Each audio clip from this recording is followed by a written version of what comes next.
achievers, welcome back to our channel Achievers Academy. CS Rajdeep Kaur this side. My dear students, इस वीडियो में हम class 10th Maharashtra board के geometry के चैप्टर 1 के प्रैक्टिस सेट 1.4 का क्वेश्चन नंबर 7 डिस्कस करेंगे. इस क्वेश्चन में एक्टिविटी दी हुई है जो हमें सॉल्व करनी है. आइए शुरू करते हैं.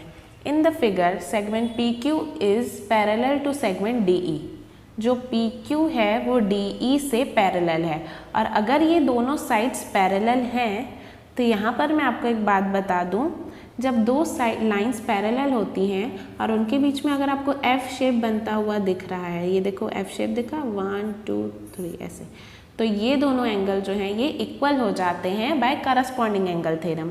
उसी तरीके से यहाँ से भी F बन रहा है, तो ये दोनों एंगल भी इक्वल हो जाते हैं क्योंकि यहाँ F बन रहा है बाय करस्पॉन्डिंग एंगल थ्योरम. तो आपको ये याद रखना है, ये आगे काम आएगा. अब उन्होंने बोला है PQF. ये जो ट्रायंगल है इसकी एरिया 20 यूनिट्स है. अब एरिया को कभी भी यूनिट्स में नहीं, यूनिट स्क्वायर में लिखा जाता है, तो यहाँ पर ये छोटी सी टेक्स्ट बुक में मिस्टेक है, यूनिट स्क्वायर. PF जो है PF वो DP का डबल है, ठीक है. PF is 2 times of DP. Then find area of quadrilateral DPQE.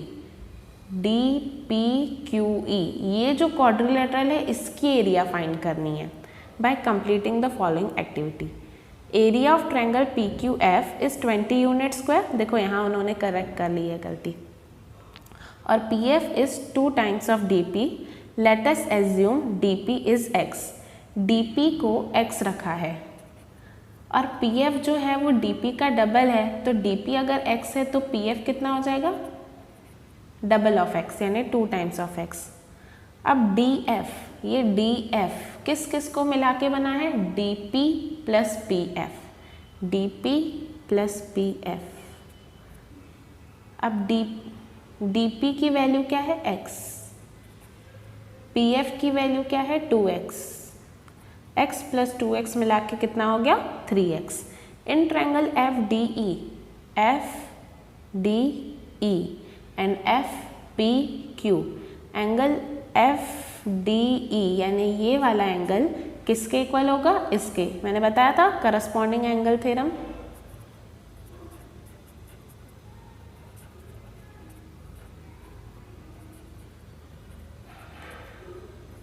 तो करस्पॉन्डिंग एंगल थ्योरम के अकॉर्डिंग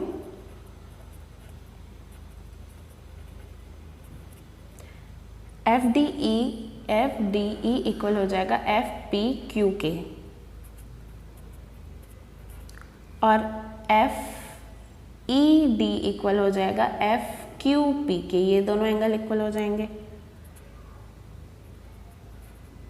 तो ये दोनों ट्रायंगल सिमिलर हो जाएंगे by AA test of similarity. Area of triangle FDE upon area of triangle FPQ is equal to, अब यहाँ पे हमारे पास साइड्स कौन सी दी हुई हैं, यहाँ पे हमारे पास DF की वैल्यू है 3X.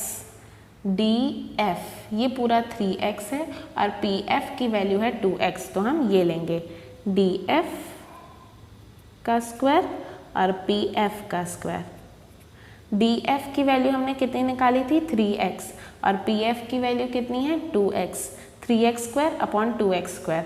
3X का स्क्वायर 9 कैसे होगा, 3 का स्क्वायर 9, 2 का स्क्वायर 4, और यहाँ पे ये X स्क्वायर है तो X स्क्वायर और X स्क्वायर आ जाएगा. तो X स्क्वायर वैसे भी कैंसिल हो जाएगा, इसलिए लिखने की ज़रूरत नहीं है.